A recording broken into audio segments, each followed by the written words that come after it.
নিয়ে গেলাম 10 লক্ষ টাকা কেবল ব্যাংকে থেকে তুলে নিয়ে আসলাম যাই রে অনেক খরচ চলবে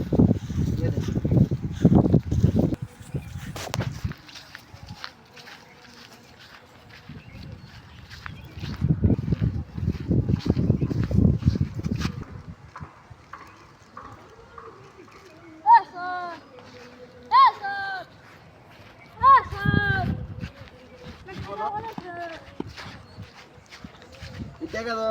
যে যে খুশি সে পাইলে নিবে গা নিজের নিজের নিবে গা তুমি আমার টাকা রিটার্ন দিয়ে আসো যে যে পরিবার সেই নিবে গা তুমি টাকা আমার রিটার্ন দিয়ে আসো তুমি চেষ্টা করলে তুমি টাকাটা নিজের নিতে পারে তা আমি সবার মতন না ঠিক আছে তোমার খুশি হয়েছি খুশি হয়ে তোমার আমি টাকাটা দিয়ে দিলাম